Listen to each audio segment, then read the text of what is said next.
Hello, welcome back to our channel. ഇന്ന് ഞാനൊരു cake recipe ആയിട്ടാണ് വന്നേക്കുന്നത്. നല്ല മോയ്സ്റ്റ് ആൻഡ് സ്പോഞ്ചി ആയിട്ടുള്ള വാനില കപ്പ് കേക്കാണ് ഞാൻ ഉണ്ടാക്കാൻ പോകുന്നത്. സൂപ്പർ ടേസ്റ്റിയാണ്. വളരെ എളുപ്പത്തിൽ തന്നെ നമുക്ക് വീട്ടിൽ ഉണ്ടാക്കാൻ പറ്റും. അതിന് വേണ്ടിയിട്ട് ഞാൻ എടുത്തേക്കുന്നത് മൈദ 1 കപ്പ്, അതൊരു 250 ml ഉണ്ട്, 150 ഗ്രാം.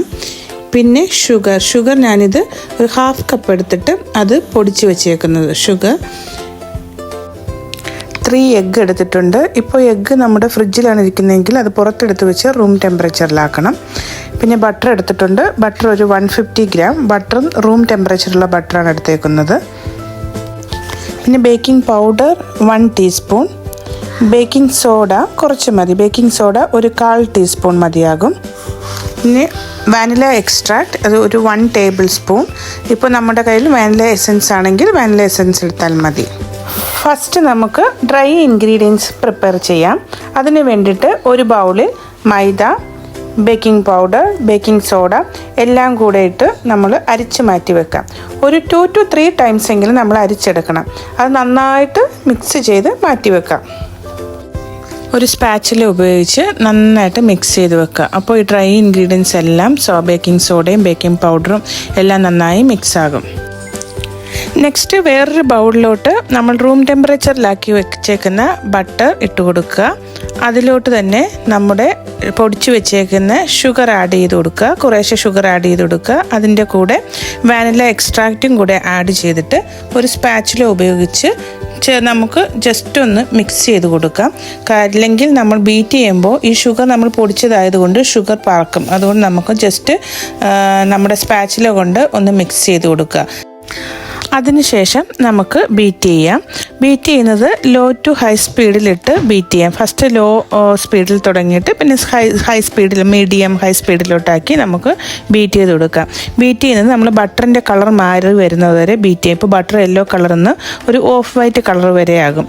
അന്നേരം നമുക്കറിയാൻ പറ്റും. ഇപ്പോൾ ആ ഓഫ് വൈറ്റ് ആകുന്നത് വരെ നമുക്ക് ബീറ്റ് ചെയ്ത് കൊടുക്കാം.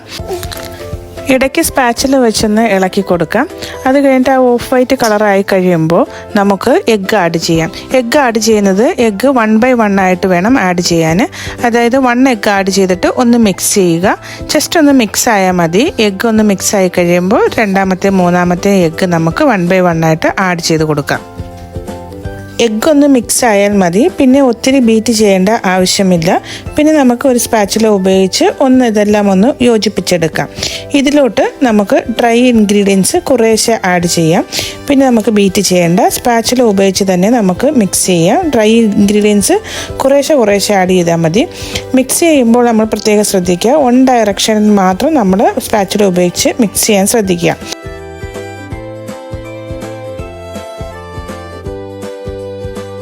സോ നമ്മുടെ മിക്സിംഗ് ഒക്കെ കഴിഞ്ഞു. ലാസ്റ്റ് ഇത് കണ്ടോ, ഇതൊരു ക്രീമി ടെക്സ്ചറിലിരിക്കും. സോ നമ്മുടെ കേക്ക് മിക്സ് റെഡി ആയിട്ടുണ്ട്. നെക്സ്റ്റ് ബേക്കിംഗ് ട്രേയിലോട്ട് കപ്പ് കേക്കിൻ്റെ കപ്സ് വെച്ച് കൊടുക്കുന്നുണ്ട്. പേപ്പർ കപ്സാണ് ഞാൻ ഉപയോഗിക്കുന്നത്. അതിലോട്ട് കേക്ക് മിക്സ് വെക്കാം. ഓരോ ടേബിൾ സ്പൂൺ കേക്ക് മിക്സ് വീതമാണ് വെക്കുന്നത്. അത്രയും മതിയാകും. ബേക്ക് ചെയ്ത് വരുമ്പോഴത്തേക്കും ഈ കപ്പ് ഫുള്ളാകും. അങ്ങനെ എനിക്ക് ഒരു ടോട്ടൽ 16 കപ്സ് കിട്ടിയിട്ടുണ്ട്. അത് കഴിഞ്ഞിട്ട് ട്രേ ജസ്റ്റ് ഒന്ന് ടാപ്പ് ചെയ്ത് കൊടുക്കാം. പിന്നെ നമുക്കത് ബേക്ക് ചെയ്തെടുക്കാം. ബേക്ക് ചെയ്യാൻ വേണ്ടിയിട്ട് ഞാൻ ഫസ്റ്റ് ഓവൻ പ്രീ ഹീറ്റ് ചെയ്യും. ഓവൻ ഞാൻ ചെയ്തേക്കുന്നത് ഒരു 160 ഡിഗ്രിയിൽ 10 മിനിറ്റ്സ് പ്രീ ഹീറ്റ് ചെയ്യും. പിന്നെ 160 ഡിഗ്രി തന്നെ ഒരു 15 to 20 മിനിറ്റ്സ് ബേക്ക് ചെയ്തെടുക്കും. നമ്മളത് റെഡി ആയോ എന്നറിയാൻ വേണ്ടിയിട്ട് ഒരു ടൂത്ത് പിക്ക് കൊണ്ട് കുത്തി നോക്കുക. ടൂത്ത് പിക്ക് ക്ലീൻ ആയിട്ടാണ് കിട്ടുന്നതെങ്കിൽ കേക്ക് ബേക്കായിട്ടുണ്ട്. കേക്ക് നമുക്ക് കുറച്ച് നേരം തണുക്കാൻ അനുവദിക്കാം. നല്ലതുപോലെ തണുത്തതിന് ശേഷം നമുക്ക് കഴിച്ചു നോക്കാം. അങ്ങനെ നമ്മുടെ സൂപ്പർ സോഫ്റ്റ് ആയിട്ടുള്ള കപ്പ് കേക്ക് റെഡി ആയിട്ടുണ്ട്. ഇത് കഴിക്കാൻ അടിപൊളിയായിട്ടുണ്ട്. നെക്സ്റ്റ് വീഡിയോയിൽ ഞാൻ കപ്പ് കേക്കിന് പറ്റിയ ബട്ടർ ക്രീം ഫ്രോസ്റ്റിംഗ് എങ്ങനെയാണ് ഉണ്ടാക്കുന്നതെന്ന് അപ്ലോഡ് ചെയ്യുന്നുണ്ട്. അപ്പോൾ താങ്ക് യു ഫോർ വാച്ചിങ്. ഈ കപ്പ് കേക്ക് നിങ്ങൾ ഉറപ്പായിട്ടും ഉണ്ടാക്കി നോക്കണം. ഉണ്ടാക്കി കഴിഞ്ഞതിന് ശേഷം അഭിപ്രായങ്ങൾ അറിയിക്കണം. ഇഷ്ടപ്പെട്ടെങ്കിൽ എൻ്റെ ചാനൽ സബ്സ്ക്രൈബ് ചെയ്യാൻ മറക്കരുത്. Thank you so much.